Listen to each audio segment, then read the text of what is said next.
estos elementos. Bernie, ¿cómo le va? ¿Todo bien? Buenas tardes. Bueno, aquí, primero una reflexión sobre esto, que quiero hablar de lo que le pasa a la gente, al bolsillo de la gente. Una ¿no? locura, la verdad que una locura desde el punto de vista no solamente legal, obviamente desde el punto de vista jurídico, como bien lo explicaban recién, no tiene ninguna validez, porque cuando uno paga la factura, en este caso del gas, cancela un contrato. Un contrato es un acuerdo entre dos partes. Claro. En este caso, la prestadora de gas se compromete a poner gas en su casa y el dueño de la casa de pagar ese servicio. Una vez que está pago, ese contrato ya está cancelado. O sea, desde el punto de vista jurídico no tiene ninguna validez, es una torpeza. Pero más allá de todo eso, me parece una falta total de insensibilidad de este gobierno que permanentemente viene ajustando cada vez más ese lazo que nos está haciendo sobre el cuello y que no deja respirar a la población. Claro, por eso ahí a veces cuesta comprender cómo puede ser que el gobierno no tome nota, no haya registro, porque recién pasábamos un video que quizás es esta saga de los videos preparados. El presidente visita a un vecino en Luján y entonces le explica que él no tiene muchas ganas de estar aumentando, pero que bueno, la gente tiene que pagar lo que vale la energía. Sí, en realidad no es difícil de entender lo que está pasando. Es muy fácil. Yo creo que gobernar es representar intereses. El problema es que este gobierno no representa los intereses de la gran mayoría. Este gobierno representa el grupo económico concentrado de poder que ha trabajado incansablemente para que Macri llegue al poder. ¿Y para qué? Para lograr todas estas cosas. No importa lo que le pase a la gran mayoría, lo que importa es que los 4 grupos, 5 grupos que prestan servicio en la Argentina se sigan enriqueciendo a costa de ¿quién? El usuario. Entonces, bueno, no es difícil de entender. Este gobierno, aquellos que dicen que es torpe, que no sabe gerenciar, este es un gobierno que ha fracasado. Este gobierno no ha fracasado, este gobierno es extremadamente exitoso. Lo que pasa es que representa otros intereses y gobierna para otros intereses. Para el grupo de la mayoría, para la mayoría de los argentinos, claramente ha generado un perjuicio prácticamente muy difícil de reparar. Ahora, aquellos que han trabajado para que este presidente llegue al poder se han beneficiado notablemente a partir de 2015 en adelante. Ahora, la dirigencia política no reacciona en conjunto respecto a estas cuestiones que tienen que ver con la realidad económica de todos los días, ¿no? Del bolsillo de los argentinos. A ver, la doctora Fernández Kirchner presentó un proyecto, pero digo, en general no hay una actitud de toda la dirigencia para decir, esto no se puede hacer. La verdad que, bueno, aquellos que piensan en las grandes mayorías reaccionan rápidamente. Por eso la doctora Cristina Fernández ha enviado ese mismo día un proyecto para derogar esta reglamentación o este decreto. Pero el resto de la dirigencia política está más en el plano especulativo, en el conteo del día a día en materia electoral y están muy alejados de lo que le pasa a los ciudadanos. Más que alejados, casi que están como totalmente desatendido, es algo que no les interesa. Hoy están viendo cómo pueden armar una ingeniería electoral en vez de preocuparse por los derechos de aquellos que representan. Enseguida vamos a hablar de manera amplia, porque otro tema del día, sin lugar a dudas, es el resultado de la elección en Brasil. Desde mi punto de vista, sorprendente que un hombre de las características de Bolsonaro, un hombre que acepta la tortura, que acepta matar, que está en contra de todas las minorías, del colectivo gay, de los negros, de los judíos, un hombre que desprecia a la mujer como tal, que revaloriza al varón como lo más importante, pueda tener esta cantidad de votos, ¿no? ¿Qué es lo que pasa? Bueno, lo que pasa es una táctica electoral bastante eficiente que comienza con la aplicación del famoso guerra judicial, con dos poderes muy claros, que es el poder judicial por un lado y el poder mediático por el otro, que empezaron esta campaña masiva contra el líder de Brasil, contra Lula, quien inclusive estando preso le llevaba 20 y pico de puntos a Bolsonaro. A partir de allí, de poner en práctica este modelo mediático judicial de persecución y a través del manejo del inconsciente colectivo mediático se genera la figura de Bolsonaro, que bueno, prácticamente hoy no importa lo que diga, sino en contra de quien está. Y eso es lo que ha pasado en Brasil. ¿Usted quiere decir además que hay una especie ahí de connivencia entre lo que es el Poder Judicial y lo mediático Sí, para poder imponer determinada cuestión? Claramente, lo que está pasando en Latinoamérica, no solamente en Brasil, también está pasando en Ecuador, ha pasado en Argentina, sigue pasando en Argentina, lo vemos claramente. Hoy estaba leyendo una encuesta a nivel nacional donde la institución más despreciada, la institución donde la sociedad tiene puesto el ojo como la institución más corrupta, es la justicia. Casi el 90 y pico % de la sociedad piensa que esta justicia no solamente no funciona, sino que es extremadamente corrupta. Y a partir de allí, bueno, todas las especulaciones que cada uno puede imaginarse y que, como dicen en los subtítulos de las películas, tiene coincidencia con la realidad. Bueno, ya que hablamos de la justicia, pensaba en la cantidad de causas que tiene la Argentina donde no nos han podido dar una respuesta respecto de lo que sucedió, ¿no? Los atentados, la muerte del hijo del expresidente, en fin, hay muchas causas donde nos debe una explicación y pasan los años y no sabemos qué sucedió. Respecto de la muerte del fiscal Nisman, hay, por supuesto, casi podemos decir una especie de grieta también ahí, donde están aquellos que dicen lo asesinaron y están aquellos que dicen se suicidó. Entonces, me parece importante escuchar al colega Pablo Dugan, que acaba de sacar un libro que tiene que ver justamente con esta causa, porque a veces hablamos mucho de la justicia y de los expedientes, pero nadie los lee. En general son enormes y pocos entienden de qué dice ese expediente. Hay mucho palabrerío en los medios y poco de lo que dice eso. Podemos escuchar al colega, escuchemos a Dugan. El libro cuenta que Nisman se suicidó, que esa es la única verdad de esta historia. Todo lo demás es fantasía, una fantasía intencionada, porque evidentemente a nadie se le escapa que decir que lo mataron a Nisman es decir otra cosa, es decir que fue Cristina, ¿no? El caso del supuesto asesinato de Nisman no es más ni menos que una operación política que se utilizó durante el año 2015 para hacer crecer las chances del candidato Mauricio Macri. Solo una prueba en todo el expediente kilométrico, es una pericia que hizo Gendarmería, dice que fue un asesinato, pero al mismo tiempo la lees y te das cuenta enseguida que es una mentira. Pero después me enteré, porque, bueno, tengo fuentes que me lo contaron de primera mano, que en realidad lo que pasó en la pericia de Gendarmería fue que les ordenaron a los peritos decir que eso tenía que ser un asesinato. Es decir, los peritos no hicieron una pericia, buscaron formas de probar algo. Y ahí vos, cuando tenés ese dato, entendés el mamarracho que hicieron. Bernie, usted conoce muy bien Gendarmería. ¿Se puede ser tan fácil decirle a Gendarmería, usted tiene que hacer una pericia y decir que tal persona lo mataron? Se puede hacer tantas cosas, todo se puede hacer. La pregunta es si está bien o está mal. La verdad que... No, está mal, decididamente. Obviamente, por no, eso. Esa no es la pregunta es ¿por qué la fuerza acepta esto? La posibilidad fáctica de hacerlo, claro que sí. Obviamente que me quedo asombrado habiendo escuchado este video, porque claramente estamos ante la presencia de un delito. La verdad, si lo mataron, si se suicidó, es un tema que tiene que resolver la justicia, no lo sé. No he leído el expediente judicial porque no tengo acceso al expediente judicial, pero hay una cosa que es muy clara. Primero, en derecho penal, cuando uno estudia, lo primero que le dicen, no existen los crímenes perfectos, lo que existen son las malas investigaciones. El problema es si esa mala investigación es producto de una torpeza o producto de otro interés claro por no saber la verdad. No es que no sabemos la verdad de muchos crímenes, sino que no queremos aceptar la verdadera causa de lo que pasó en muchos de los crímenes de la historia de la Argentina. La verdad que, vuelvo a repetir, yo desconozco el expediente, no he leído el libro porque creo que todavía no salió. Sí, está en son unos cuantos los que estamos esperando, creo que muchos argentinos están esperando que el libro salga, pero hay una cosa que no es casualidad. Yo me acuerdo... allá en el 2002, cuando fue el asesinato de María Marta Belsunce. Sí, García Belsunce. Lo vi anoche en un programa donde estaban los hermanos. Pablo Dugan escribió un libro, creo que por el 2006, 2007, donde después de haber leído claramente el expediente,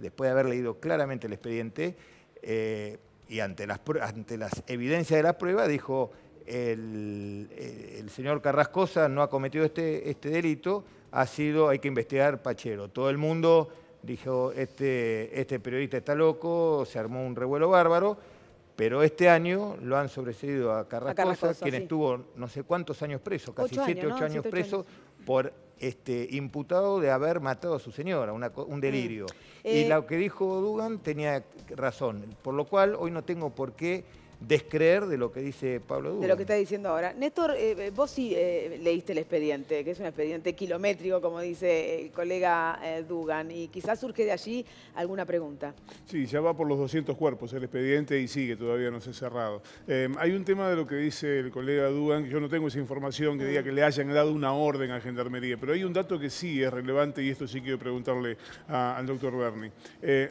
¿Sabes cuántos informes de este tipo con el que indican que el fiscal Nisman fue asesinado realizó Gendarmería en los últimos tiempos? No, desconozco. Uno, el de Nisman.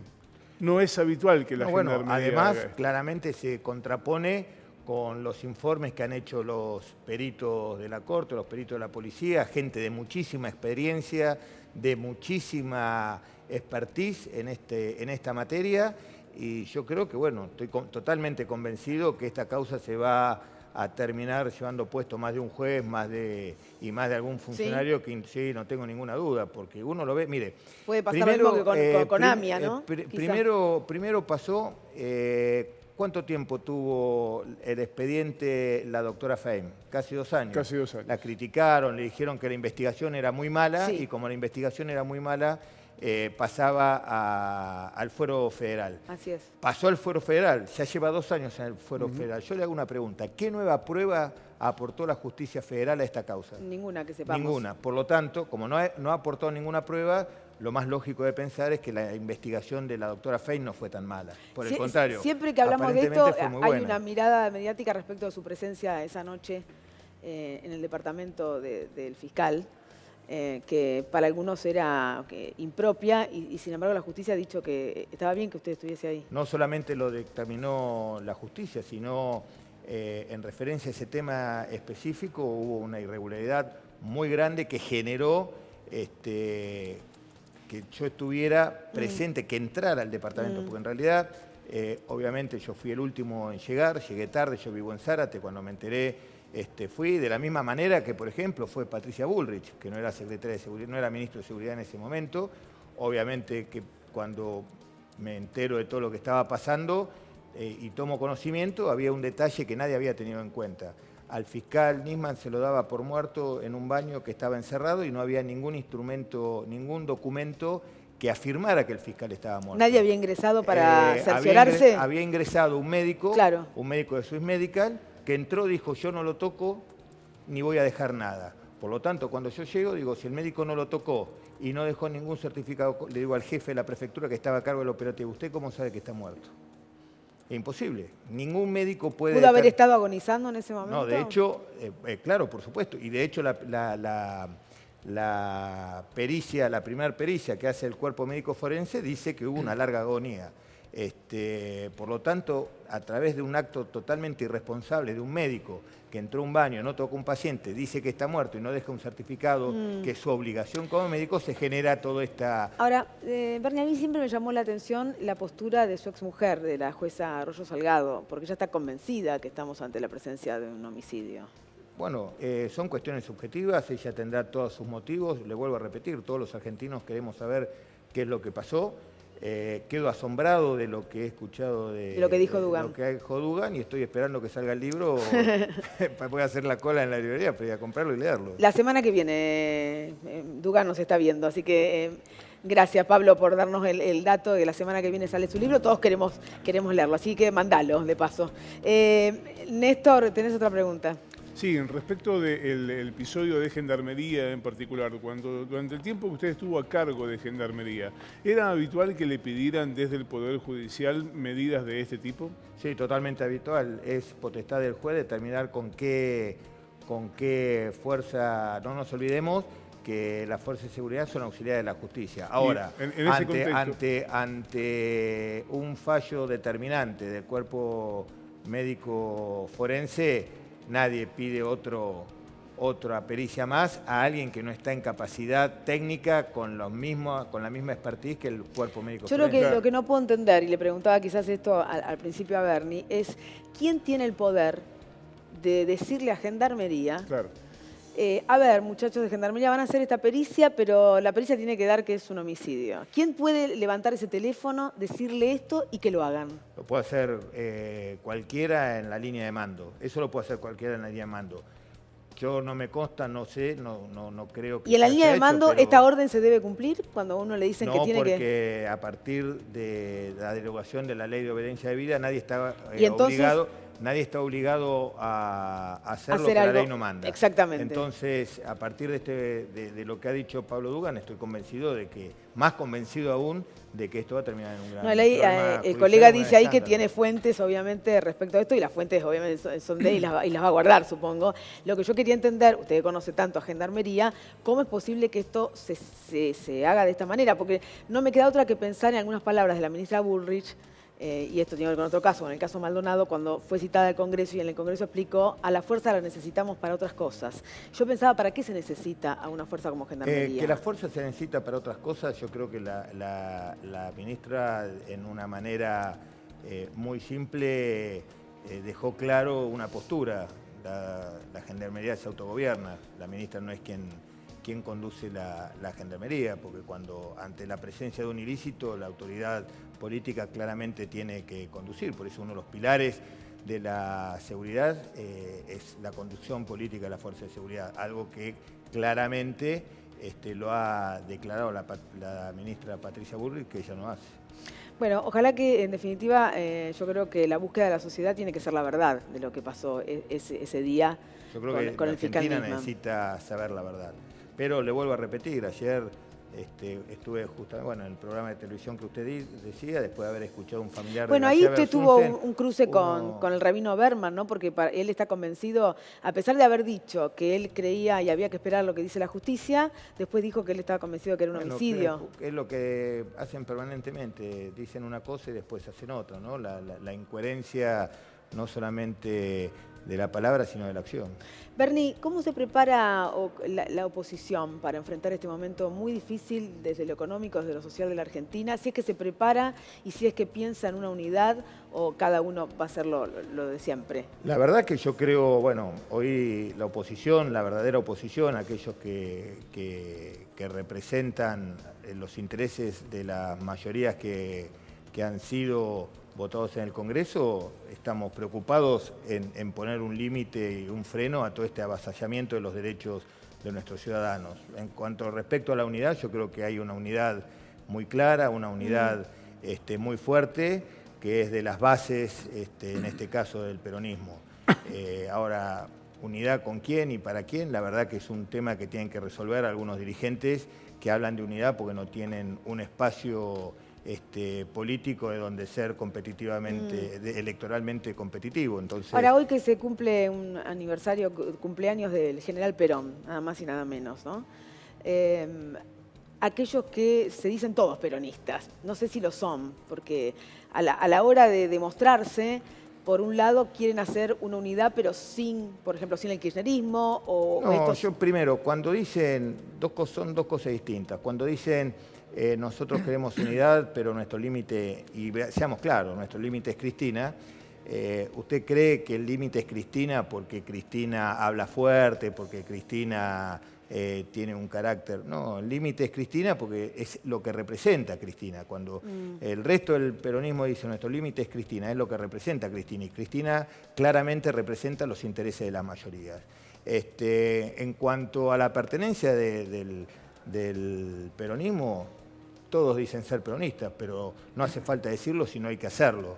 Y aquel que no traiciona los principios y la doctrina del peronista es un buen peronista. Después será mejor o peor de acuerdo a su sensibilidad, que la sensibilidad que nos enseñó Evita. Ahora, aquel que traiciona los principios de justicia social, votando leyes que oprimen los derechos de nuestros trabajadores, aquellos que votan endeudamiento, fingiendo el principio de independencia económica o alterando el principio de soberanía política, claramente no representan el ideal del peronismo. Enseguida vamos a dar algún detalle de una encuesta que dio a conocer, es del Gobierno Nacional, cercana al Gobierno Nacional, nuestra colega del canal, Silvia Mercado, la dio a conocer. Ahí lidera Cristina Fernández de Kirchner con 38 puntos, 32 para Mauricio Macri y 11 puntos, si mal no recuerdo, para Sergio Massa. Es decir, hay un crecimiento de Cristina Fernández de Kirchner. Para algunos esto es un gobierno que la da a conocer para decirle a una parte de la población, ojo, que viene el cuco, entonces nos tienen que votar a nosotros.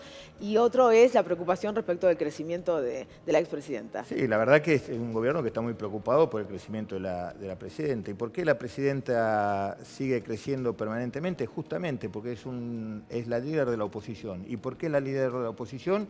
Porque es coherente entre lo que dice y hace.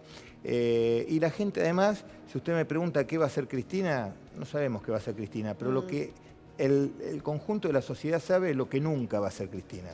Y eso es coherencia. Cristina jamás va a votar una ley en contra de los derechos de nuestros trabajadores, en contra del crecimiento de nuestro país, jamás va a votar una ley que ponga una traba a un derecho adquirido. Y eso es un emblema en la oposición y por eso permanentemente crece en la encuesta. Y en contraparte tenemos un Macri que nos dice que permanentemente, ¿no? Hay como un discurso repetitivo que nos habla que la verdad puesta sobre la mesa, la verdad puesta sobre la mesa, la verdad puesta sobre la mesa, pero es un gobierno que empezó mintiendo.